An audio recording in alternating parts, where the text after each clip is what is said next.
നിങ്ങൾക്കറിയോ, എനിക്ക് ഈ കോഫി എന്ന് പറഞ്ഞാൽ ഭയങ്കര ഇഷ്ടമാണ് കേട്ടോ. എന്നെപ്പോലെ ഒരുപാട് പേരുണ്ടാവില്ലേ ഈ കോഫി ഇഷ്ടപ്പെടുന്നവർ. പക്ഷേ എപ്പോഴും ഈ പാലും പഞ്ചസാരയൊക്കെ ചേർത്തിട്ട് കോഫി കഴിക്കുന്നത് അത്ര നല്ലതൊന്നുമല്ല. എന്നാൽ നമുക്ക് ബ്ലാക്ക് കോഫിയെ അതിൽ ഉൾപ്പെടുത്താനും പറ്റില്ല കേട്ടോ. പഞ്ചസാര ഇല്ലാത്ത ബ്ലാക്ക് കോഫിയുടെ ഗുണങ്ങൾ എല്ലാവർക്കും അറിയാമല്ലോ. ഇന്ന് നമ്മളെ അതിൽ നിന്നൊക്കെ വ്യത്യസ്തമായിട്ട് ഇതേ ജപ്പാനീസ് ജെല്ലി കോഫിയാണ് കേട്ടോ ഉണ്ടാക്കുന്നത്.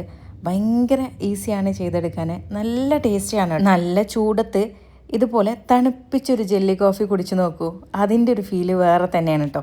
എങ്ങനെയാണ് നമുക്കിത് ചെയ്തെടുക്കുന്നത് നോക്കാമല്ലേ. ആദ്യം നമുക്ക് കോഫി വെച്ചിട്ട് ഒരു ജെല്ലി ഉണ്ടാക്കിയെടുക്കണം. അപ്പോൾ അതിന് വേണ്ടിയിട്ട് ഒരു 2 ടേബിൾ സ്പൂണോളം കോഫി പൗഡർ, ഇൻസ്റ്റൻറ്റ് കോഫി പൗഡറാണ് കേട്ടോ ചേർത്തേക്കുന്നത്. അതിലേക്ക് 1 ടേബിൾ സ്പൂണോളം പഞ്ചസാര ചേർത്ത് കൊടുക്കുക. നിങ്ങൾക്ക് അഗാറോ അതല്ലെങ്കിൽ ജെലാറ്റിനോ ചേർത്ത് കൊടുക്കാം കേട്ടോ. 2 ടീസ്പൂണോളം ചേർത്ത് കൊടുക്കാം. ഇതിലേക്ക് 2 കപ്പ് ചൂടുള്ള വെള്ളം കൂടെ ഒഴിച്ചു കൊടുക്കാം കേട്ടോ.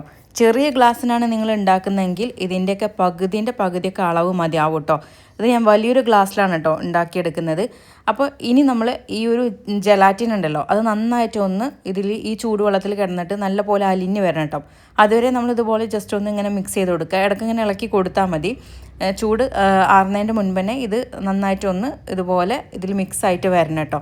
ഇപ്പോൾ ജെലാറ്റിനൊക്കെ നന്നായിട്ട് അലിഞ്ഞ് വന്നിട്ടുണ്ട്. ഇനി നമുക്കിത് ഏത് പാത്രത്തിലാണ് നമ്മൾ സെറ്റ് ചെയ്യുന്നത് അതിലേക്ക് അങ്ങ് ഒഴിച്ചു കൊടുക്കുകയാണ് ചെയ്യുന്നത്. രണ്ടാമത്തെ ലെയർ ഇതിൻ്റെ മുകളിൽ ഒഴിച്ചിട്ടാണ് നമ്മൾ മിക്സ് ചെയ്യുന്നത്. അപ്പോൾ നിങ്ങൾ ഗ്ലാസ്സിലേക്കാണ് ആക്കുന്നതെങ്കിൽ ഈ ഒരു അളവിലേക്ക് ഒരു 2-3 ഗ്ലാസ്സിലേക്ക് നിങ്ങൾക്ക് ഒഴിച്ചു കൊടുക്കാനുണ്ടാവും കേട്ടോ.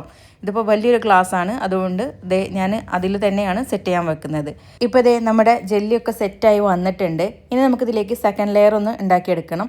അതിന് വേണ്ടിയിട്ട് ഒരു 1/4 കപ്പോളം വിപ്പിംഗ് ക്രീമാണ് കേട്ടോ ഞാൻ ചേർത്ത് കൊടുത്തേക്കുന്നത്. അതിന് പകരം നിങ്ങൾക്ക് ഫ്രഷ് ക്രീം ചേർക്കുന്നവർക്ക് അത് ചേർത്ത് കൊടുക്കാം. കൂടെ തന്നെ ഒരു 2-3 ടേബിൾ സ്പൂണോളം മിൽക്ക് മെയ്ഡ് ചേർത്ത് കൊടുക്കാം. ഇതിന് മധുരത്തിനനുസരിച്ചിട്ടാണ് നമ്മൾ മിൽക്ക് മെയ്ഡ് ചേർത്ത് കൊടുക്കുന്നത്. കൂടെ തന്നെ പാലും ഇതിലേക്ക് ചേർത്തിട്ട് ഇതെല്ലാം കൂടെ നന്നായിട്ട് അങ്ങ് മിക്സ് ചെയ്തെടുക്കുക. എന്നിട്ട് നമ്മൾ റെഡിയാക്കി വെച്ചിട്ടുണ്ടായിരുന്ന ആ ഒരു ജെല്ലിയുടെ മുകളിലോട്ട് ഇതങ്ങ് ഒഴിച്ചു കൊടുക്കുക കേട്ടോ. എന്നിട്ട് നന്നായിട്ട് ഇതൊന്ന് മിക്സ് ചെയ്തെടുക്കുക. ഈ ജെല്ലിയും പാലും എല്ലാം കൂടെ ഒന്ന് നല്ല പോലെ ഒന്ന് മിക്സാക്കി എടുക്കുക കേട്ടോ. ചിലർക്ക് ഈ ഒരു ജെല്ലി നല്ല വലിയ പീസിൽ കഴിക്കാൻ ഇഷ്ടമായിരിക്കും. അങ്ങനെയുള്ളവരാണെങ്കിൽ ജസ്റ്റ് ഒന്ന് മിക്സാക്കി എടുത്താൽ മതി. ഞാനിത് സ്ട്രോ വെച്ച് കുടിക്കുന്നതുകൊണ്ട് തന്നെ കുറച്ചുകൂടെ ഒന്ന് ചെറുതാക്കി കിട്ടണമെന്ന് ഉള്ളതുകൊണ്ട് ഞാൻ ഒന്നുകൂടെ നന്നായിട്ടൊന്ന് മിക്സാക്കി എടുക്കുന്നുണ്ട്. അപ്പോൾ നമുക്കിത് കുടിക്കുന്ന സമയത്ത് നല്ലൊരു ഫീലായിരിക്കും കേട്ടോ. ഞാനിത് ഇത്രയും ചെറിയ പീസാക്കിയിട്ട് ഇതിനെ ഇങ്ങനെ കട്ടാക്കി എടുത്തിട്ടുണ്ട് കേട്ടോ. അപ്പോൾ ഇതാണ് നമ്മുടെ ജപ്പാനീസ് ജെല്ലി കോഫി കേട്ടോ. നല്ല ടേസ്റ്റാണ് കേട്ടോ. കോഫി ഇഷ്ടമില്ലാത്തവരോടല്ല കേട്ടോ ഞാൻ ഈ പറയുന്നത്. എന്നെപ്പോലെ ഈ കോഫി എന്ന് പറഞ്ഞാൽ ഭയങ്കര ഇഷ്ടമുള്ള ആൾക്കാരുണ്ടാവുമല്ലോ, അവരൊന്ന് ട്രൈ ചെയ്ത് നോക്കിയോളൂ കേട്ടോ. ഭയങ്കര ടേസ്റ്റിയാണ്. അപ്പോൾ ഈ ഒരു വീഡിയോ നിങ്ങൾക്ക് ഇഷ്ടപ്പെടുവാണെങ്കിൽ ലൈക്ക് ചെയ്യാനും ഷെയർ ചെയ്യാനും മറക്കരുത്. ചാനൽ ഫോളോ ചെയ്യാനും മറക്കരുത് കേട്ടോ. അപ്പോൾ എല്ലാവർക്കും താങ്ക്സ് ഫോർ വാച്ചിങ്.